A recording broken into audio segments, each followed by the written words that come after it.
then how did you make your way back to L.A.? Well, let me see. We did the Blues Festival tour, which started in Vancouver. Mm-hmm. And then it came back into the United States and played Seattle and some other places. Then we went back into Canada, and we just kept crisscrossing back and forth and back and forth and back and forth and back and forth, like that. And I worked with Blue for like maybe a couple of years. And while I was with Bobby Blue Bland, he based himself, now he wasn't from there, but he based himself out of Chicago. Mm-hmm. So we would always play the Burning Spear, High Chaparral, those places. That's Detroit, isn't it? No, the Burning, where we played in Detroit was it the 20 Grand? 20 Grand, or something like that. And then another place where this man owned it, it was named after him. I want to say Harold's or something like that. But we would always play Henry's there. Lounge? Or something where the bar was in front of the stage. And the stage was behind the bar, right there. It was like so you could sit right here, and the stage was right there. Oh, no. And then a big room, and we played that. That's where he played all the time. Oh, okay. Because they have a Ben's High Chaparral in Detroit. Okay, well they have High Chaparral in Chicago too. They had one, and so I was doing that, and Blue would come out to California like once or twice a year. Mm-hmm. And I would always come out here, and I had my friends that had been in Ike and Tina Turner. They were, that whole thing. And then once when I was in Chicago with Bobby Bland, after the show, this guy came up to me, and he's got on a Big Apple hat, 3-piece suit, has his card. So I'd really like to work with you. This is in Chicago? Mm-hmm. I'm going to guess who that is, but go ahead. Is it Donny Hathaway? That's who it was. Donny Hathaway. Yeah. And he introduced himself like I wouldn't know who he was. Right. I was like, of course you are. And he says, but I got to go to New York. And so when I come back from New York, I said, well, you have to call me at my mom's house. I don't live in Chicago. I live in Tulsa. I gave him my mom's phone number. Mm-hmm. And then, the rest is history because he went to New York and died. That was it. So I felt crushed by that. But the same time that I met Donny Hathaway, walked up to me, gave me his card. Then he walked away. Mm-hmm. And then Ernie said, my friends want to meet you. They were in the audience, and they really like what you did. And but there's some rockers. And I said, like rock and rollers? He said, yeah, but rock and rollers. And it was Andre Lewis and Marlo Henderson. Oh, wow. And they came to me. Rock and they're rockers. And so I said, "Are you?" And they looked like they came from space. I swear, the clothes that they were wearing, everything that they were wearing, the way they looked, the whole thing, they looked like they were from another entity, another zone. And so they weren't smiling. They were like, "Hi, how you doing?" I said, "I'm okay." So you got a choice to make. I said, "A choice? What choice do I? What are you talking about?" So I just heard you talking to the guy in the Big Apple hat. So you can either. Oh, this is the same time you met Donny. 5 minutes after Donny Hathaway, after 2 minutes after he walked away, they stepped up to me and Ernie introduced them to me. These are my friends and they're rockers. They want to meet you. And I'm like, oh, okay. So I'm just going to shake hands and say hi, that kind of thing. And he goes, well, you can either, Andre goes, you can either go with the guy with the Big Apple hat on and 3-piece suit, or you can go with us. And you can go with us. And I said, and where are you going? And Marlo said, to space. Really serious, like space. And I said, he meant that shit too. He did. He absolutely meant it. And I said, space. And then Andre goes, the final frontier. They did this. So I said, you guys are either really crazy or this is really a thing. He said, it's really a thing. I said, well, so what is this? What are you saying, go to space? So they said, well, we're based out of Boston. We play with Buddy Miles. They were with Buddy. They were part of the Express. Yeah. Buddy Miles Express. I didn't know Andre played with Buddy too. They're from the same hometown. Wow. Where's that? Omaha, Nebraska. Yeah. Wow. So he goes, we're gonna. So and Buddy wants a girl to be out there with us, like doing some other stuff too. So, you know, I was like, okay. So do I know your music? You know, like that. He goes, yeah. And he said, yeah, we got some music. And right at that moment, they would, you know, how they have house music playing in a club because we had stopped playing. The gig was over, and they had turned on the music. And when this song came on, so I guess it was a radio in Chicago.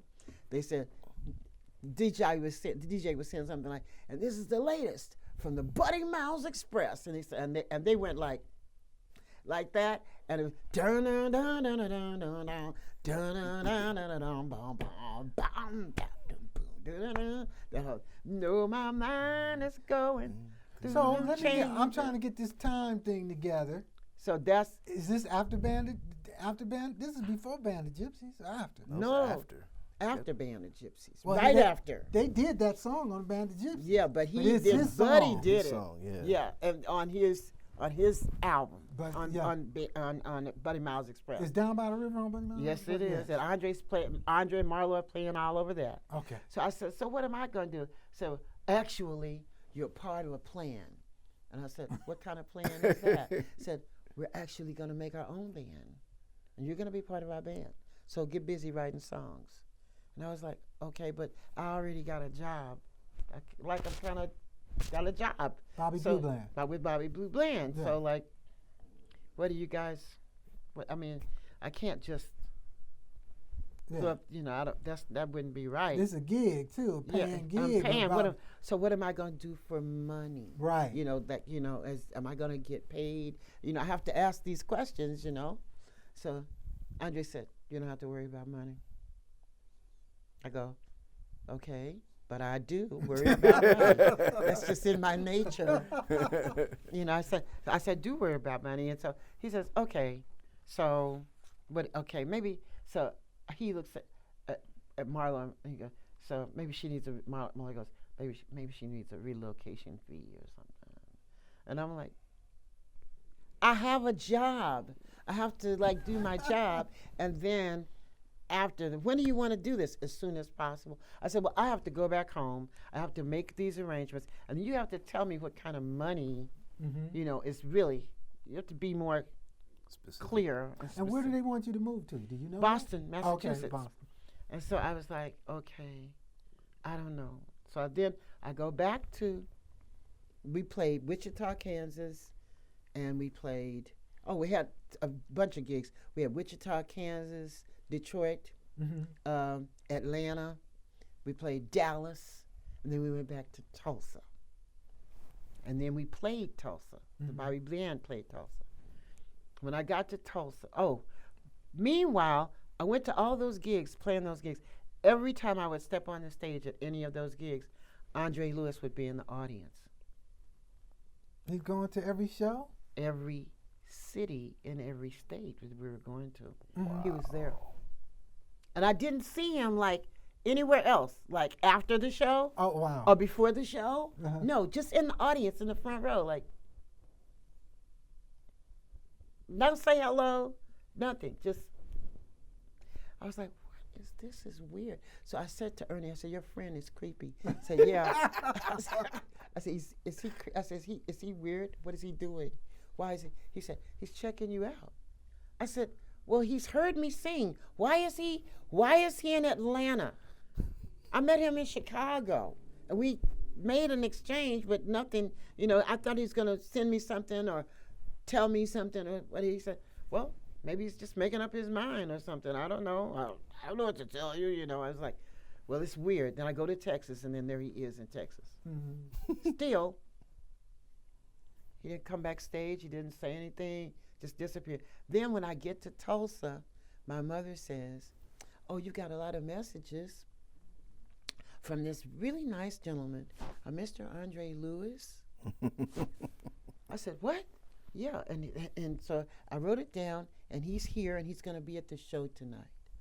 I said, oh, really? Like I've been seeing him every show that But he leaves this message with my mom. And I would go like, what? This is so weird. She said, well, you going to call him back? I said, no. He knows where I'm playing. He'll show up where I am playing. I'm just going to leave it at that. Mm-hmm. So, and sure enough, he was there. Dressed completely different. Like, he almost looked like an undertaker. He was in a black suit with a white shirt and a black tie, and completely like he wanted to meet my parents because he's going to tell them. And so when I saw him, I said, you look different. He goes, yeah, this is different. So I talked to your mom. Your mom's nice. Yeah, are they here? I say, yeah, they're here. Oh, I want to meet him. Comes over. So he tells my mom and dad, yeah, your daughter's a really great singer. We're going to have a band. I'm going to start. Oh, yeah. He takes out envelope. This is for you. And he hands me. And I said, what is this? He said, it's for you. You asked me a question. The last time I saw you and talked to you, you asked me a question, what are we going to do for money? This is money. Mm-hmm. So now, we're going to make records. This is what we're going to do. I was like, and I opened the envelope and I was like, what is this? It's like $7,000. I said, now, you okay? We good? And I said, I don't know, because Bobby Bland was going to go on hiatus for a minute. Oh. So I said, well, I could do it for a little while. He said, okay. So I got to go. And so you tell me when you're packed and ready to go, call me at this phone number, and I'll get you a ticket. And that was it. And he dashed off in a rental car. And I was like, my mom said, well, that was easy.